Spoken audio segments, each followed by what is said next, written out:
let's bring it all back to the simple thing that you said earlier. You love, you're still kind of like in love with how records get made. So again, for people who don't know, what's the process? Like, how does a piece of vinyl get made? Like, how do you transition these like digital files, or back in the day, you know, like kind of any audio files onto something like that? How does it get made? How does it get put together?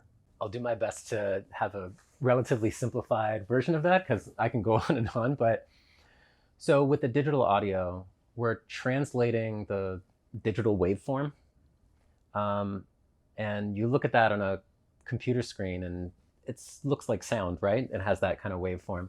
And so we are translating that essentially into vibrations that are being carved by a stylus as a continuous spiral onto a copper disc that's rotating on a platter, right? So I don't know if that sounds simple or complicated, but it's as easy as that. It sounds like you're talking about a UFO. It sounds insane. It does sound insane. That's right. Well, it is insane that music can be translated into vibrations, and that's how your ear is picking it up. But if you were to look at a groove under a microscope, I mean, it looks like the sort of like, you know, furious tunnelings of a beaver. Like it, you know, it just has this sort of it moves in all directions, and the left channel is on the left, you know, the sort of like inner wall of the groove, and the right channel is, you know, so like it has these like tremendous complexities to it.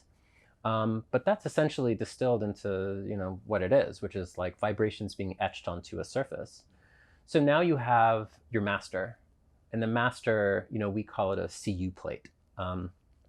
And the CU plate is made of copper. And what we have to do is we have to flip it, right? Because we have a positive, and we're not going to be cutting 1,000 of these. We want to cut one. Well, it's actually two, because you have one per each side. The record doesn't become double-sided until the pressing process at the very end. So you have this, let's say a positive, right? You have a positive, the CU plate, and you have to make a negative from it. This is a process called electroplating, galvanic electroplating. And you need to make a negative cast from that positive, which is chemistry. It's complicated. Essentially, it's combining the copper disc with silver. You introduce electricity and temperature. When you pull that out of a tank that contains this sort of like silver, this nickel solution, you can crack and peel, essentially, and then you end up with a negative.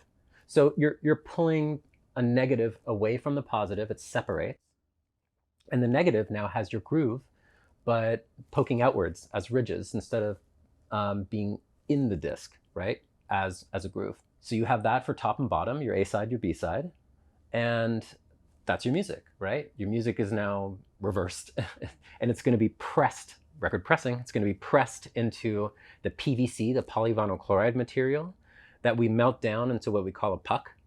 And you have your puck, which could be made up of black polyvinyl chloride, red, green, splatter, all that kind of stuff, right?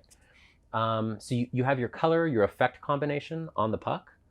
You put that in a record press with center labels, which is the artwork found in the middle of the disc. The stampers are affixed to the top and the bottom of the press inside of, you know, like a cavity. And when the molds close, you introduce steam, cold water, heats it up, expands it, cools it down, makes it into a solid record.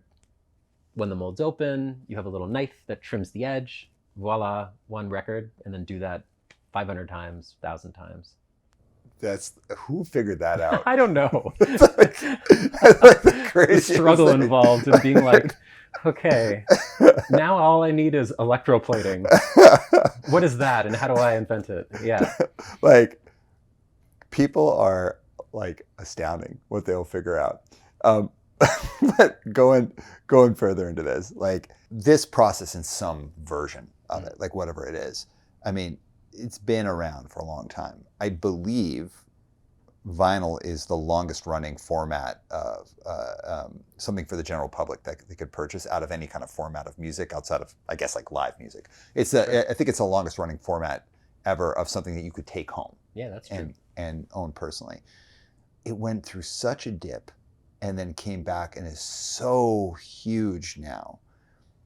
how has the industry changed since you first got involved? Like, what's different now than it was, in 2000? Was it 2002 you got involved? 2002 I started. Yeah. So how's it grown? How's it changed?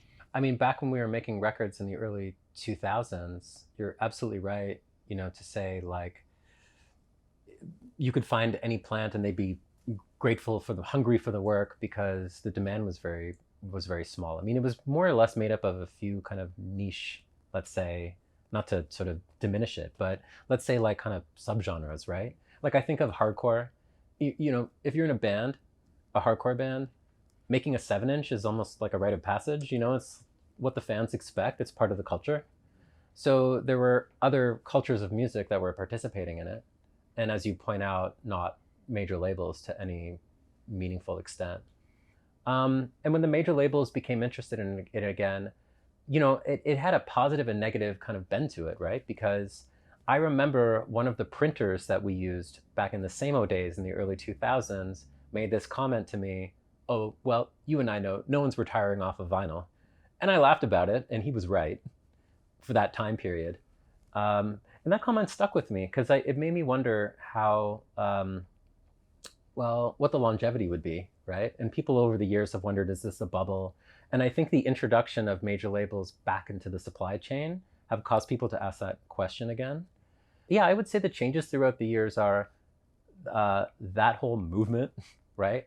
Where people were trying to figure out how to have the majors and the indies coexist with one another in a way that wouldn't have the indies pushed to the back of the line. And no question that happened.